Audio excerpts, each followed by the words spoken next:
வாழ்க வளமுடன். பேராசி ஆனந்தி அன்பழகன், திருவண்ணாமலை. இன்னைக்கு சிந்தனையாக என்ன எடுத்துக்கலாம் அப்படின்னா, வாழ்க்கை மலர்லேருந்து ஆராய்ச்சி, முயற்சி, வெற்றி அப்படின்ற விதத்தில் நம்ம ஆராய்ச்சிக்கு எடுத்துக்க போகிறோம்.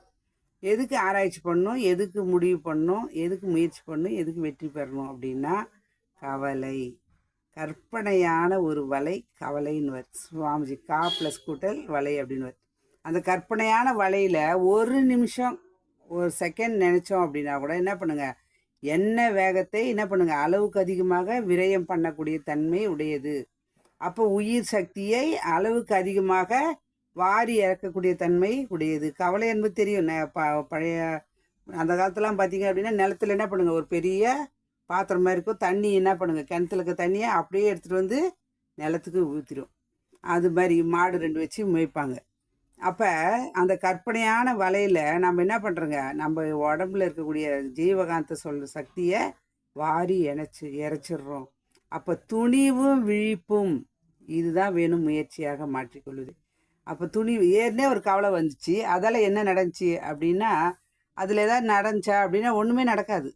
அதோட இப்போ அதை விட வேறு கவலை வரும், அதுக்கு முன்னாடி ஒரு கவலை வரும். இப்படி கவலை என்பது வந்துட்டு தான் இருக்கும்.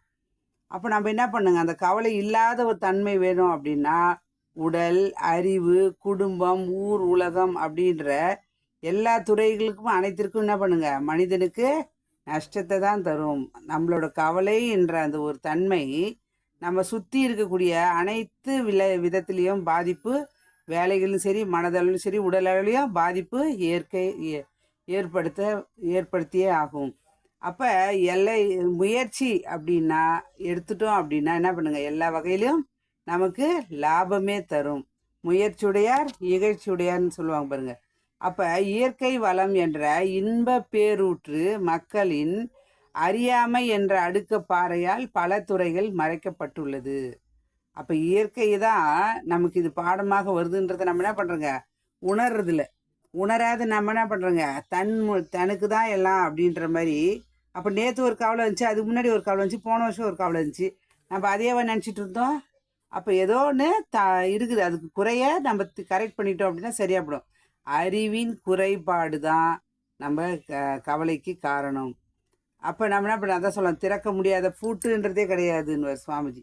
திறக்க முடியாத பூட்டுன்றதே கிடையாது, கரெக்டான சாவியை பொருத்த தெரியவில்லை. எந்த ஒரு குழப்பமான இடத்துலையும் பார்த்தீங்க அப்படின்னா நம்ம என்ன பண்ணுங்க, டக்குன்னு ஒரு முடிவை எடுக்க வேணாம். கொஞ்ச நேரம் கழித்து நம்ம யோசித்தோம் அப்படின்னா, திங்க் பண்ணால் கண்டிப்பாக அதுக்கேற்ற முயற்சி செய்யும்போது என்ன பண்ணுங்க, கண்டிப்பாக அதுக்கேற்ற பதிலை இரையாற்றல் நமக்கு கொடுக்கும். அப்போ நம்ம என்ன பண்ணுறோம் அப்படின்னா, தேவையுணர்வின் தன்மையாகவும் சந்தர்ப்பத்தாலும் எந்த விதத்திலே நம்ம என்ன பண்ணுறோங்க, நம்ம செயலால் என்ன பண்ணுது அப்படின்னா, உடலுக்கும் அறிவுக்கும் ஒரு விதமான பழக்கம் ஏற்பட்டு அதுலேருந்து விடுபடாமல் நம்ம என்ன பண்ணுறோங்க, எண்ணமும் உடல் இயக்கம் நடைபெற்று வருவதால் மனிதருள் இயல்பு என்றாலும் சிந்தனை, துணிவு, விடாமுயற்சி, சிந்தனை, துணிவு இருக்கணும், விடாமுயற்சி அப்படின்ற விதத்தில் நம்ம எடுத்துக்கும் போகும்போது நம்ம என்ன பண்ணுறோங்க, அந்த பழக்கத்தை நாம் மாற்றி கொண்டோம் அப்படின்னா மறுமலர்ச்சியாக ஏற்படுத்தி கொள்ள முடியும்.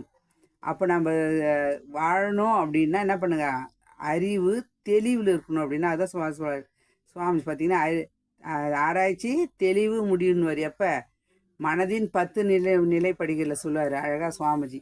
அந்த மனம் அந்த ஆராய்ச்சியில் இருக்கும்பொழுது தான் என்ன பண்ணுங்க, தெளிவான ஒரு சிந்தனை வரும். அப்போ தியானத்தின் மூலமாக நம்ம பகுத்து உணரும்போது நாம் அதை தெரிஞ்சுக்கலாம். அப்போ அந்த ஆராய்ச்சி என்ன பண்ணுங்க, முயற்சி செஞ்சோம் அப்படின்னா வாழ்க்கையில் வெற்றி தான். அந்த வெற்றி அந்த மந்திரத்தை தினந்தோறும் பல தடவை நம்ம நேரம் கிடைக்கும் போதெல்லாம் நம்ம ஜெபித்து கொண்டே வந்தால் என்ன பண்ணுங்க, வெற்றி கிடைக்கணும் அப்படின்னா வாழ்க்கையில் நாம் அதுக்கேற்ற முயற்சி எடுக்கணும்.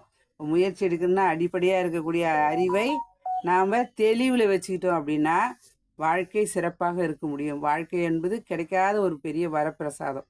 அப்போ அந்த வரப்பிரசாதத்தை நான் ரசித்து வாழ்க்கையே உணர்ந்து வாழனா கவலைப்படுறதால ஒரு லாபமும் வரப்போகிறதில்ல. நஷ்டம் நஷ்டம் நஷ்டம்தான். அந்த நஷ்டம் இல்லாத நம்ம கஷ்டம் இல்லாத வாழ்க்கை வாழணும் அப்படின்னா, இஷ்டமான வாழ்க்கை வாழணும் அப்படின்னா எப்படி வாழணும் அப்படின்னா, அந்த முயற்சி எடுக்கிறோம். அப்போ அந்த இதில் தெளிவு பெறுறோம் அப்படின்னா நாம் பார்த்திங்கன்னா கவலையை அந்த கவலைன்ற அந்த வியாதியும் ஒழியும். வாழ்வில் ஒரு புதிய தெளிவான பாதை திறக்கப்படும். அப்போ அந்த கற்பனையான வலையில் என்ன பண்ணுறோங்க, நமக்கு நாமே ஒரு திரை போட்டுக்கொள்கிறோம். அந்த திரையை விலக்கிட்டோம் நம்ம ஆராய்ச்சியில் அப்படின்னா என்ன பண்ணுங்க, முயற்சி எடுத்தோம் அப்படின்னா கண்டிப்பாக வாழ்க்கையில் வெற்றி என்ற விதத்தில் கவலையை ஒழிப்போம். மனவளக்கலையை பயன்படுத்தி கொள்வோம்.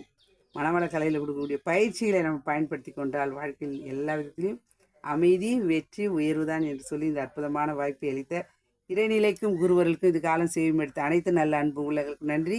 மீண்டும் சந்திப்போம், சிந்திப்போம். வாழ்க வளமுடன்.